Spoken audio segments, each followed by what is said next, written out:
Hello, America. I'm Erick Erickson. It is November 3rd, and these are the four things you need to know this afternoon. Up first, the Trump administration has announced it is only going to partially fund SNAP benefits.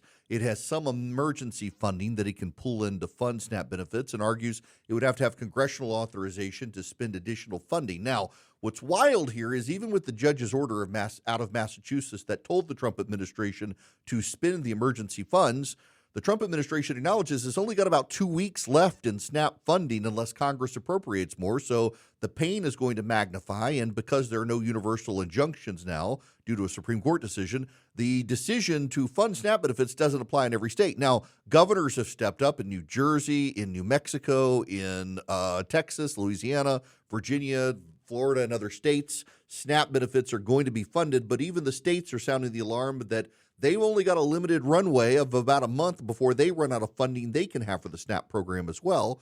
So the pain is going to pile up until the government is reopened. At this point, voters say they blame everybody. But when Democrats do reopen the government, when Democrats agree, it'll be with a clean continuing resolution because nothing else has the votes to pass in the House. And so when Senate Democrats do decide to open the government, well, they're going to have hell to pay from the Democratic base that wanted them to fight while probably 5 Democrats finally cut a deal with the Republicans. Up next, Donald Trump has decided to block NVIDIA AI chip exports to China.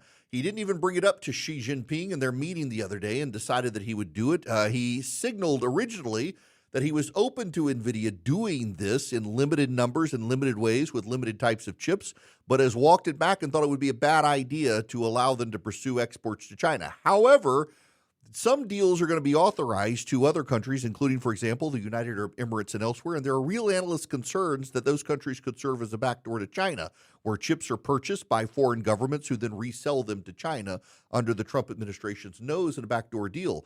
This could undermine Trump's effort to block China from getting these cutting-edge AI chips that the Chinese themselves have not been able to replicate. We know time and time again China takes technology from the United States and other countries, steals it, replicates it, and then claims it as their own.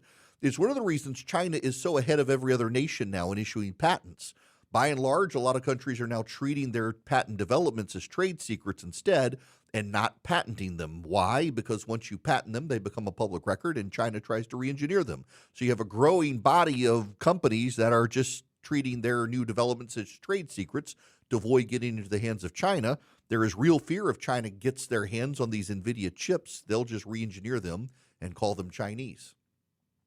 Up next, the travel industry is sounding the alarm about the government shutdown. Thanksgiving is coming. We're just more than 20 days away from Thanksgiving. TSA agents are not getting paid. Air traffic controllers have stopped showing up on the job in some areas, shutting down plane traffic, slowing things down, causing cancellation and delays. On top of everything else, you've also got the strain on food banks happening in the country because federal employees aren't getting paychecks, and now SNAP benefits are not getting SNAP benefits in some states. The travel industry is saying we are looking at major economic turmoil in the country if the government does not soon reopen because of the economics of travel in the country and the tourism industry, all of which are being affected. Thanksgiving holiday is prime travel time in the country, and it's all going to be disrupted if the Democrats don't reopen the government. Lastly, Election Day is tomorrow in New York, New Jersey, Virginia, and you got Public Service Commission here in Georgia. Mississippi has statewide special elections in certain counties, not statewide actually, in other states as well. The Democrats are going to claim wins tomorrow in the city of New York with Mamdani's election. They're going to claim wins probably in New Jersey and Virginia. And they're going to say to Republicans that those wins mean the Republicans should reopen the government by either getting rid of the filibuster or cutting a deal with the Democrats. Don't believe the spin. They're already announcing the pre-spin on these elections because the party out of power tends to do good in these elections. They know they are, and they're trying to pregame it. In Georgia, have two far-left progressive radicals look like they could be taking seats on the Public Service Commission, and in so doing would move the Public Service Commission to the left unless Republicans turn out tomorrow. And the Democrats have a good chance of picking up those 2 seats in Georgia on the Public Service Commission because Republicans typically don't turn out in these odd-numbered year elections for local government races. In Virginia, Abigail Spanberger looks like she'll be beating Winsome Sears tomorrow. The question is on Jay Jones versus Jason Miyares. And then in New Jersey, it's almost too close to call, though Democrats do have a slight edge in that race. And again, If the Democrats have a good day, which is likely, they will tell Republicans it's their fault, the government shut down, and they should reopen it. Republicans, don't fall for the spin.